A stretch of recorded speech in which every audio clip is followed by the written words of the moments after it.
Dom da na na na na na dom da na na na na na dom da na na na na dom da na dom dom da na na dom dom da na na dom dom da na na dom dom da na na dom।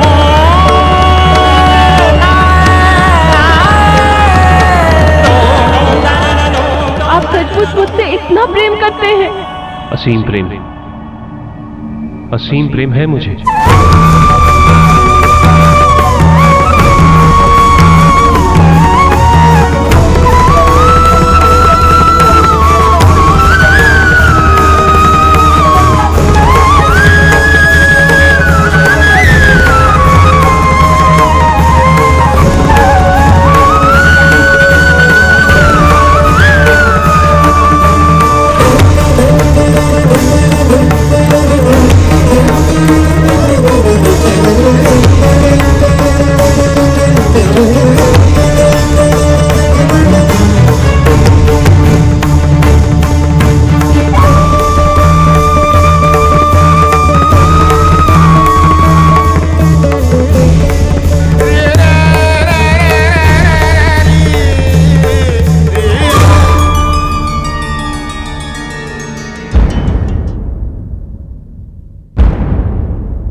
यदि महादेव को यथाशीघ्र नहीं ढूंढा गया तो सारे संसार का विनाश हो जाएगा।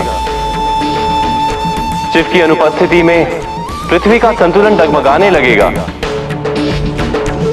सारे ब्रह्मांड में अंधकार के मेघ छा जाएंगे और ये संसार असुरों के लिए उपयुक्त स्थान में परिवर्तित हो जाएगा।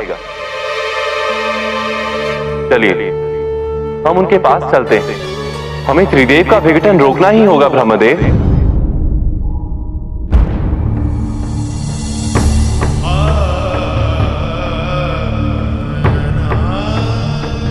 सती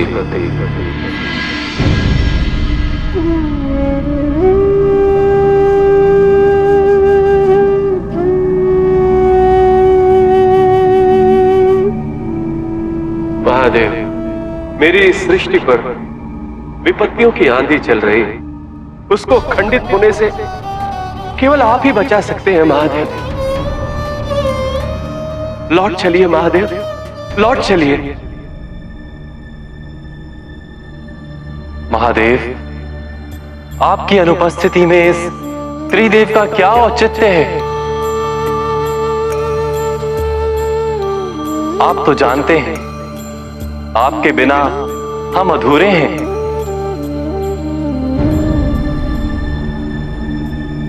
आप किस त्रिदेव का उल्लेख कर रहे हैं नारायण? और आप ब्रह्मदेव, कैसी सृष्टि, कौन सी शक्ति?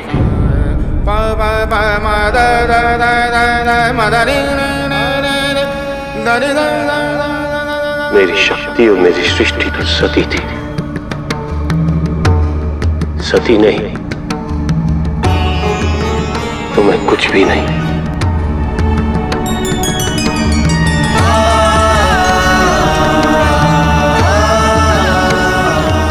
सती नहीं तो शिव भी नहीं।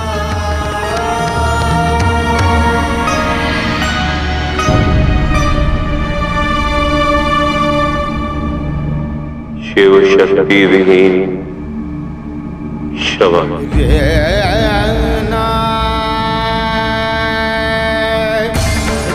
सती के अभाव में शिव शवा के समान है।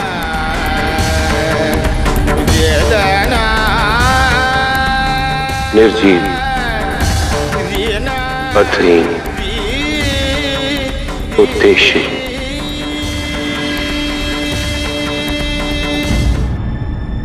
ऐसे अयोग्य शिव के लिए किसी कार्य का संपादन असंभव है।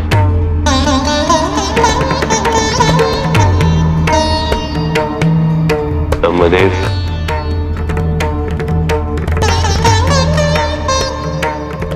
संसार के पालनहार विष्णु,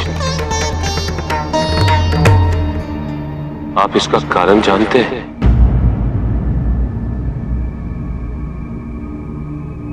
आप दोनों हैं इसका कारण। मैंने आपसे कहा था मैं सती से विवाह करने के लिए उपयुक्त नहीं हूं, किंतु एक अत्यंत स्वार्थपरायण कार्य हेतु आप देवताओं ने मुझे सती से विवाह करने पर विवश किया। मैंने आपको सती की मनुष्य रूपी शक्तियों के बारे में सावधान किया था। मैंने बताया था कि मुझसे कहीं अधिक पीड़ा और कष्ट सती को झेलना होगा।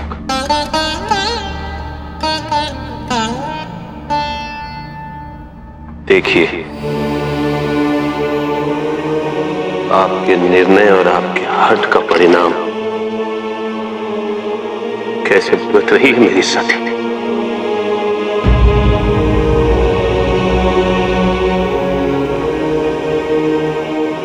आपकी सांसारिक रीति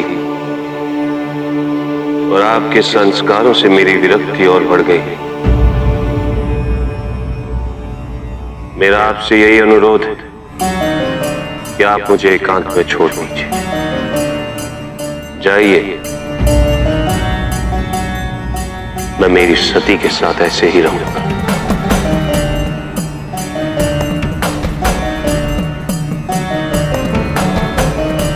मेरे संताप का आप दोनों में से किसी के पास कोई उपाय नहीं है।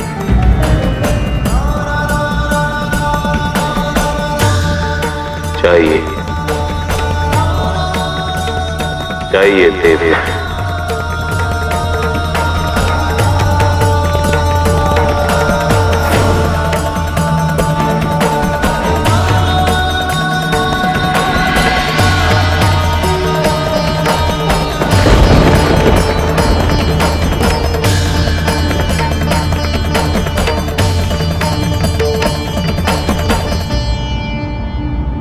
चलो सती।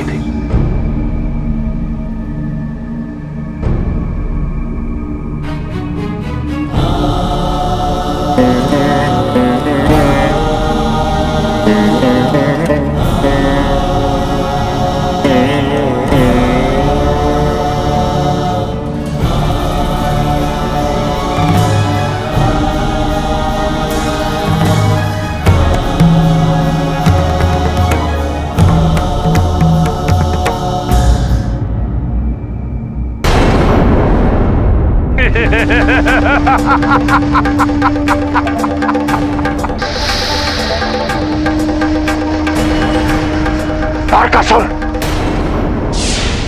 तेरी मूर्ति खंडित हो गई। संसार विध्वंस होने को है और तुम स्वार्थी असुर यहां अटास लगा रहे हो।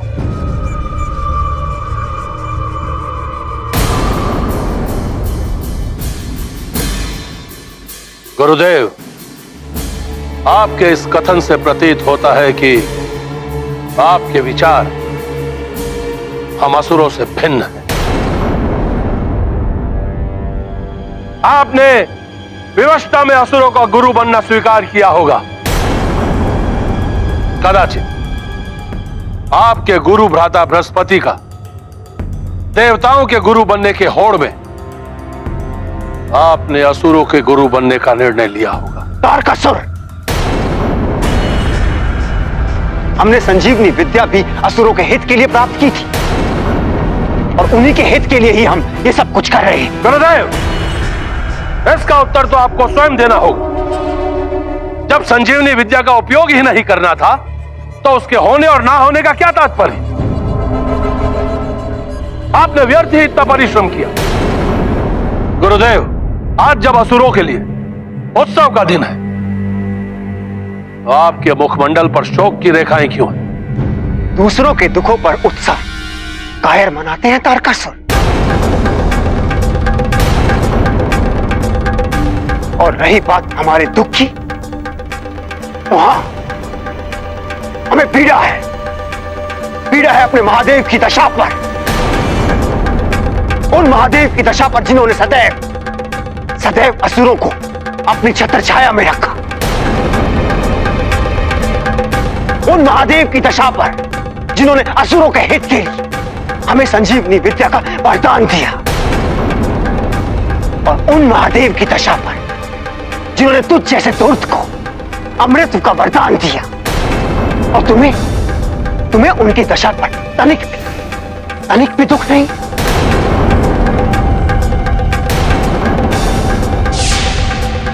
किंतु हमें है और सदैव होगा, क्योंकि महादेव हमारे लिए सर्वोपरि है। वो हमारे गुरु हैं, हमारे भगवान हैं।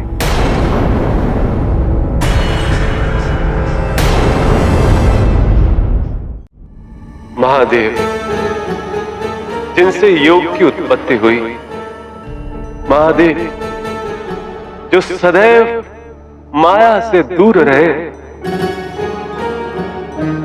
आज उनका दुख देख के मैं क्या, सारा ब्रह्मांड द्रवित हो उठा है।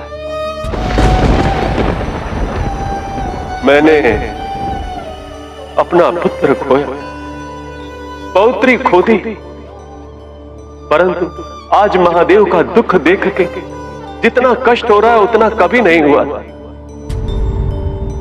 त्रिमूर्ति होने की ये कैसी विवशता है नारायण, ये कैसी सीमाएं हैं।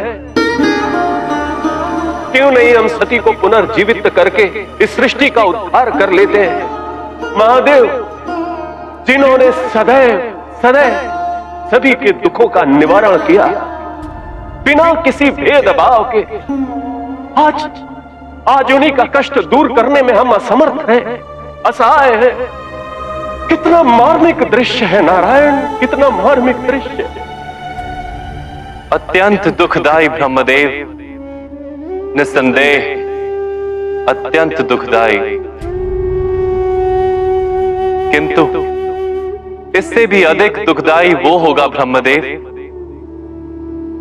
जो अब होने वाला है।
गुरुदेव,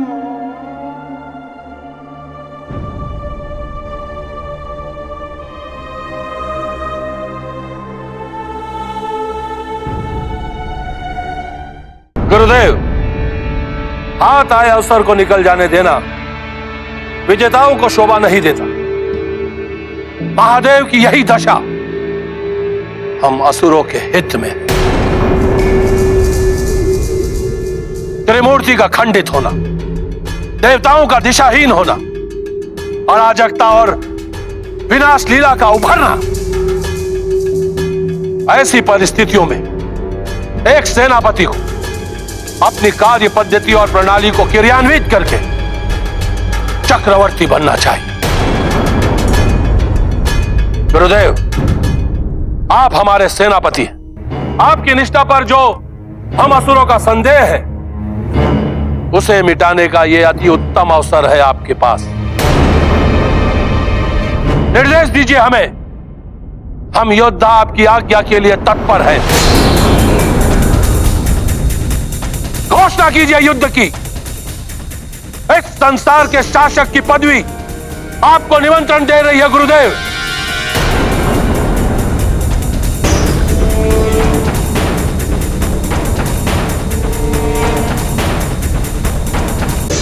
गुरुदेव, एक सेनापति का इस प्रकार भावुक होना उसकी विवशता और निर्बलता का प्रतीक है।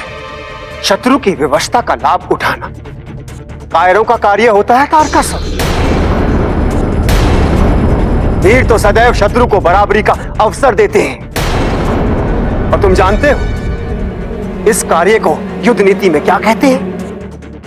निकृष्ट।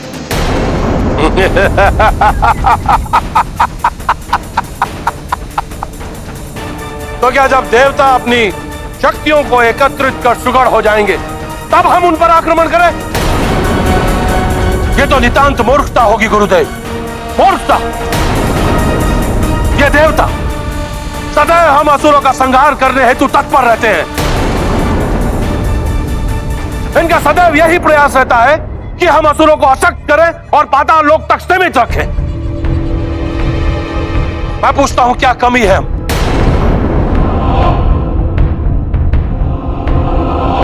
मैं पूछता हूं, कहां गई हम असुरों के प्रति आपकी निष्ठा? यदि युद्ध की घोषणा करने से हमारी निष्ठा का प्रमाण मिलता है तो ठीक है तारकस, युद्ध होगा, अवश्य होगा। किंतु हम तुम्हें बता दें कि ये युद्ध आवश्यक नहीं है। ये युद्ध तुम्हारी महत्वाकांक्षा की पूर्ति के लिए होगा।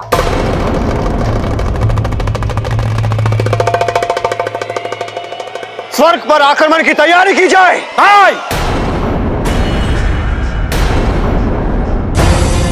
स्वर्ग पर आक्रमण करने से पूर्व पृथ्वीलोक पर आक्रमण किया जाए। हम चाहते हैं कि देवताओं को अपना दास बनाने से पहले मनुष्यों को अपना दास बनाया जाए। हमारे शत्रु देवता है, ना कि निर्बल मनुष्यगण। तुम भूल रहे हो, युद्ध बराबरी के लोगों में होता है, ना कि निर्बलों के साथ। देव, कदाचित आप नहीं जानते कि ये निर्बल मनुष्य ही देवताओं के सामर्थ्य का स्रोत है। हाँ, ये मनुष्य अपनी आत्मरक्षा स्वयं नहीं कर सकते, परंतु ये जनसमूह यज्ञ द्वारा देवताओं को हविष्य प्रदान करते हैं और देवता शक्ति का सर्जन करते हैं, और बदले में ये देवता मनुष्य को उनकी सुरक्षा का प्रलोभन देते हैं। पृथ्वीलोक पर आक्रमण करके मनुष्य को अपना दास बनाने से यज्ञ बंद हो जाए, और यज्ञ के द्वारा जो हविष्य देवता प्राप्त करते थे वो भी बंद हो जाएंगे। देवता शक्ति विहीन हो जाएंगे, दुर्बल हो जाएंगे, और उस क्षण देवताओं पर आक्रमण कर उन पर विजय प्राप्त करना हमारे लिए और भी आसान हो जाएगा गुरु।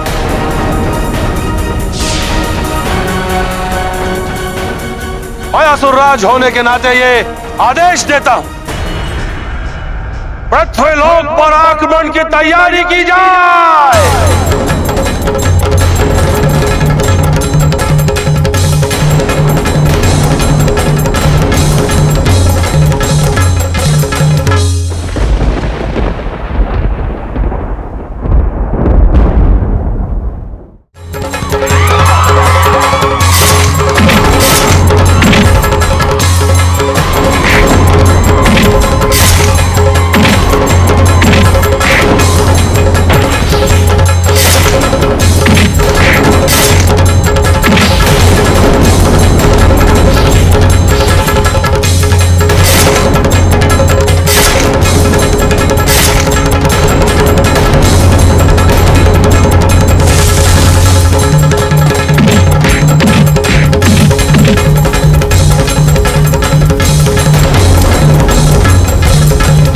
हे नारायण, यदि इस विपदा से हमें शीघ्र नहीं उबारा तो सभी देवताओं की शक्तियां क्षीण होती जाएंगी।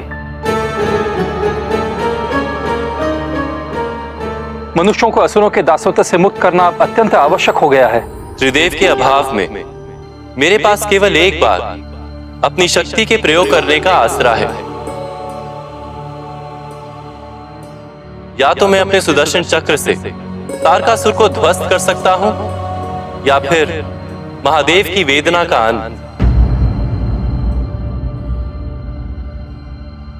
पृथ्वी की जननी सती का शरीर जब तक पृथ्वी में समाहित नहीं होता, तब तक सती के प्रति शिव की अनुरक्ति का अंत नहीं होगा। सती के शरीर को काटने का कार्य मेरा ये सुदर्शन चक्र करेगा।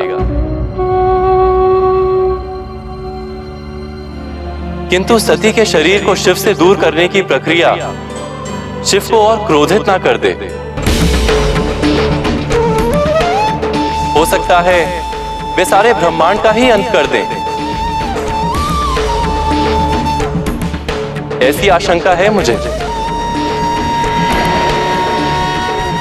अब मैं इस महत्वपूर्ण निर्णय को आपकी स्वीकृति पर छोड़ता हूं।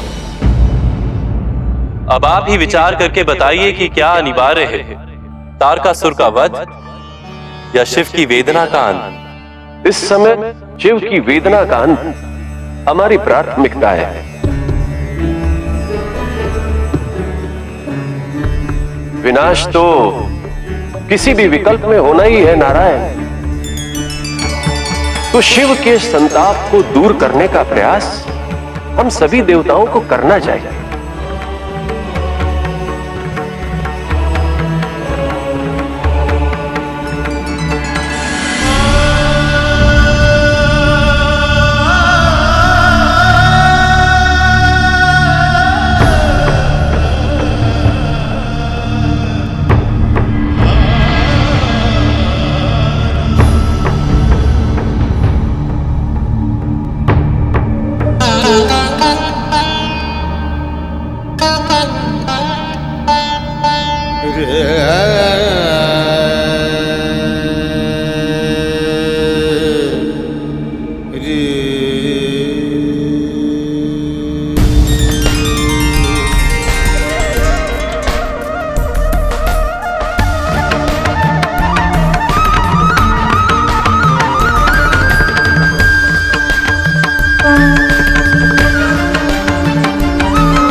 अहंकार और दुर्बुद्धि में मैंने अपना स्वयं विनाश किया।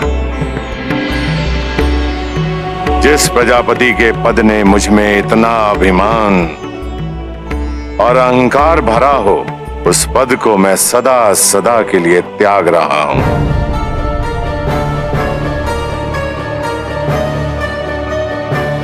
महादेव ने यह मेष का सिर लगाकर मुझे पुनर्जीवित किया है, इसलिए मैं अपने पापों का प्रायश्चित करने हेतु आज से वानप्रस्थ जीवन आरंभ कर रहा हूं।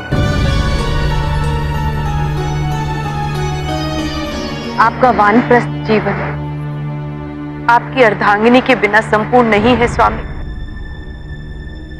मैं भी आपके साथ जाऊं।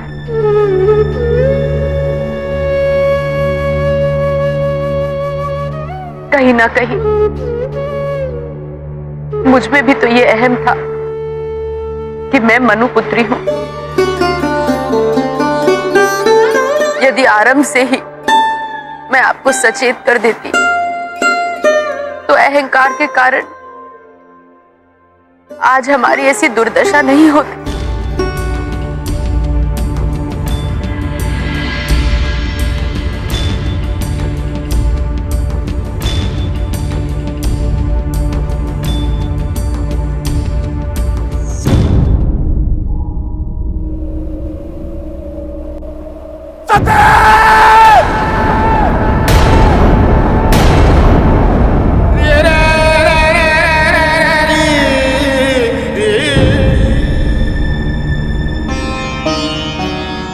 अंततः शिव के चरण भूलोक पर पड़ ही गए। अब भूलोक को तारकासुर से मुक्ति शीघ्र ही प्राप्त होगी।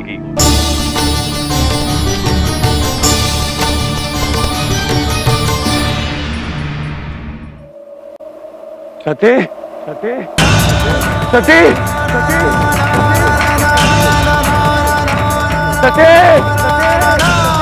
सती सती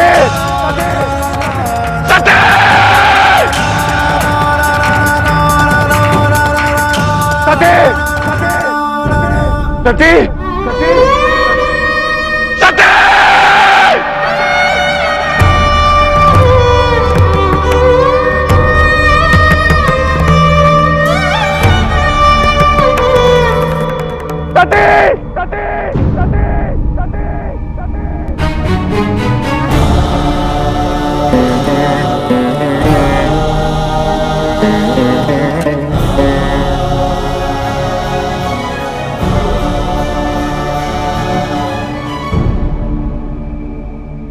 अपनी तपस्या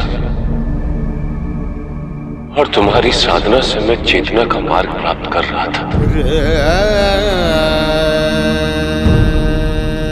पर अब सब अपूर्ण रह जाएगा सती।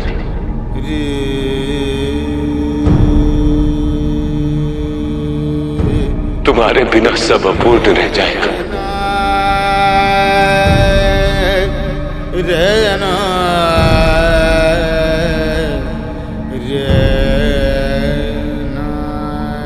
दोष तो मेरा ही है। मैंने अपने ईश्वर तुम्हें, तुम्हारी भावनाओं, तुम्हारे कष्ट, तुम्हारी पीड़ा को समझने का प्रयास किया ही नहीं। मैंने हमेशा यही अपेक्षा की कि तुम मेरे योग्य बन जाओ। मैंने तुम्हारे योग्य बनने का प्रयास क्यों नहीं किया? मैं तो त्रिकालदर्शी था। क्यों नहीं मैंने तुम्हें उस यज्ञ में जाने से रोक लिया, जबकि मैं जानता था कि वहां क्या घटित होने वाला है। कितनी पीड़ा हुई होगी तुम्हें, कितना दुख हुआ होगा। सती, तुम्हारी इसी यात्रा को समझने के लिए मैं मनुष्य रूप में जीवन यापन करूंगा।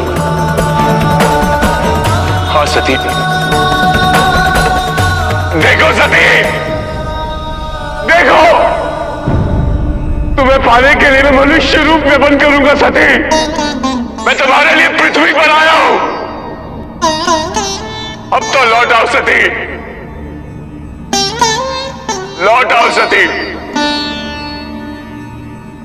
मुझे मेरे ईश्वरत्व का इतना बड़ा दंड ना दो।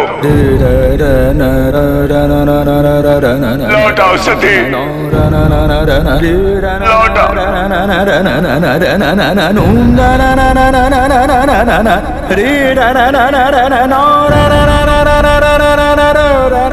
सती, सती।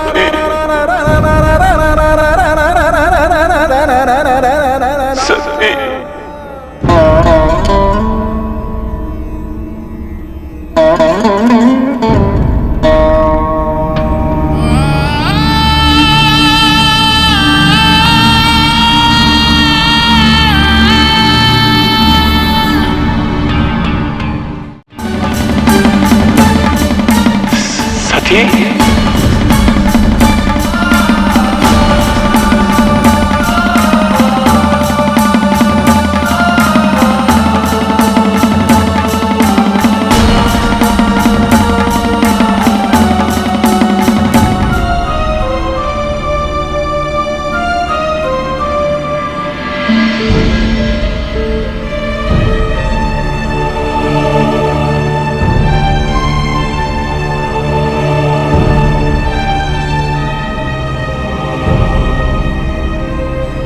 रुको सती।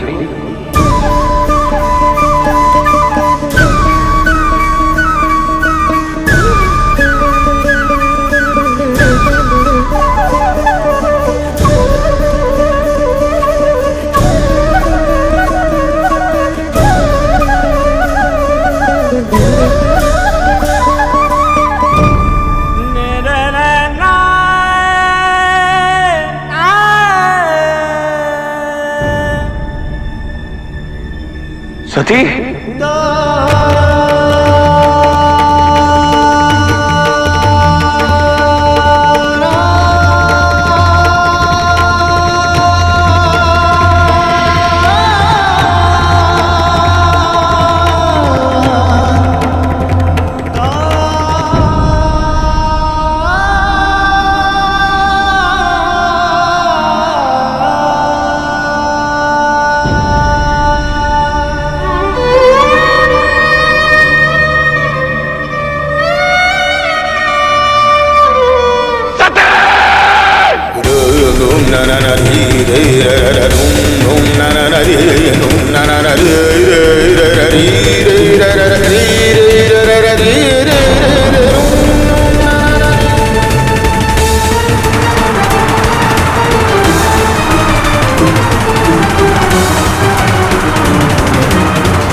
मेरे महादेव आएंगे, अवश्य आएंगे, आएंगे मेरे महादेव, मेरे महादेव आएंगे, अवश्य आएंगे। महादेव, ये कैलाश आपके वीरों को सहन नहीं कर सकता प्रभु।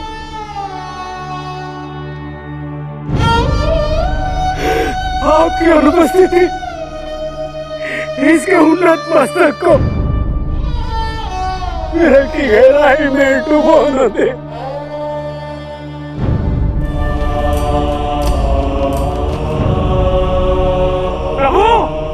यदि आप नहीं आए तो ये आपका सेवक आपके पास चला आएगा। जीवित ना सही, मृत्यु के मार्ग से आएगा, आपके पास चला आएगा प्रभु। प्रभु, मृत्यु के मार्ग से सही। रुक जाओ, ये क्या कर रहे आप? ऐसा मत करिए। ऐसे कृत्य का कोई प्रायश्चित नहीं। ये घोर पाप है नंदी। अपने स्वामी को ढूंढने के स्थान पर ऐसा भीरू कार्य करने का विचार भी कैसे आया? जहाँ मेरे महादेव नहीं है, वहाँ इस नंदी का क्या अस्तित्व है? मेरा जीवन निरर्थक है। यदि मेरे प्राणों की चिंता है आप लोगों को, तो नाग देवता मेरे महादेव को कैलाश लेकर आइए। तुम भली बात ही जानते हो, महादेव को उनकी इच्छा के बिना कौन पा सकता है?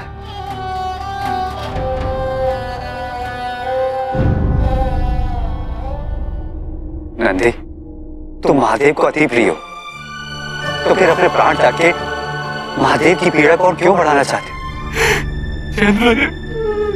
ये संभव नहीं है कि आप मेरे महादेव को ढूंढ निकाले। आप तो संपूर्ण ब्रह्मांड में भ्रमण करते रहते हैं। आप ही बताइए ना, इस समय मेरे महादेव कहाँ है? बताइए। तुम महादेव को ढूंढने की बात कर रहे हो।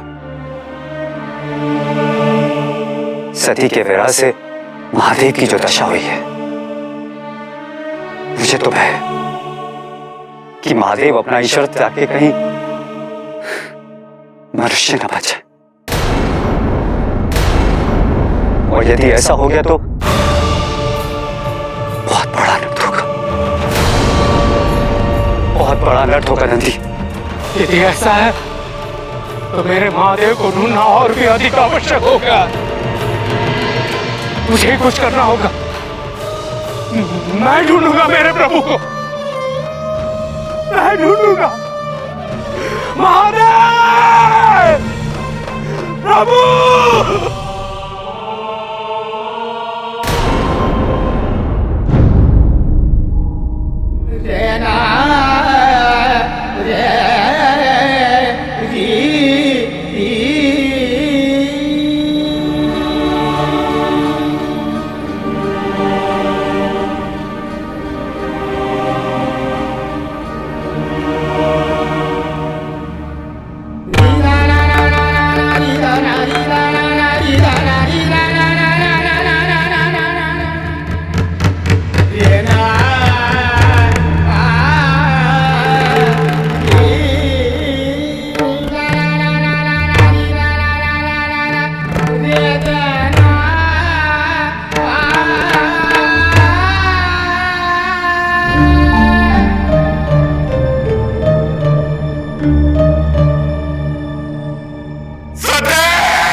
किसे ढूंढ रहा है ये? चलो चलकर उसी से पूछते हैं। चलो चलिए।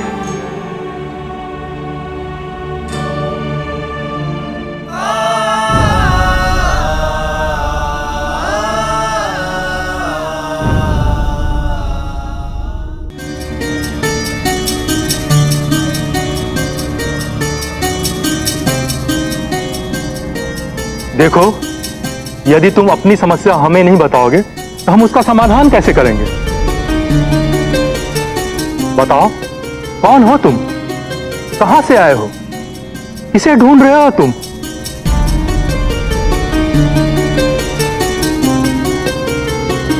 अरे छोड़ दीजिए मुखिया जी से, ये नहीं कुछ बताने वाला। देखिए कैसे घूर रहा है। चलिए।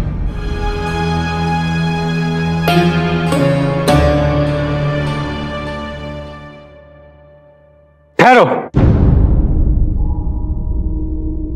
देखो, तुम बोलना नहीं चाहते तो मत बोलो, लेकिन सुन तो सकते हो ना? तो सुनो, यहां 100 कोस तक कोई जलाशय नहीं है। अगर जल ग्रहण करना चाहते हो हमसे कहो, हमारे पास भरपूर जल है।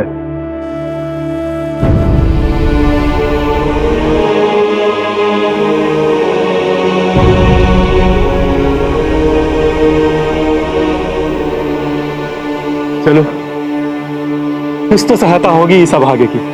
इसे जल ग्रहण करो।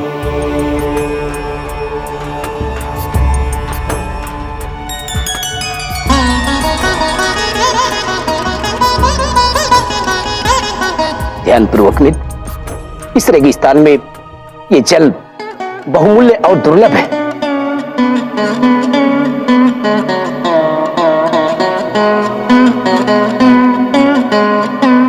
रुको!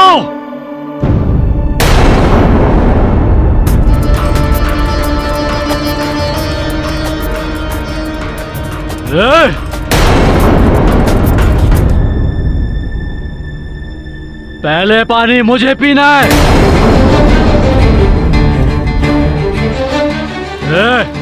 इधर दे।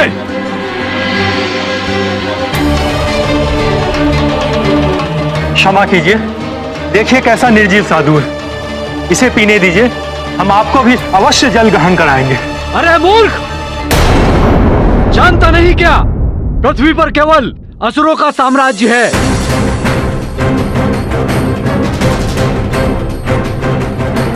मेरी आज्ञा का उल्लंघन मत करो। मटका इधर दे।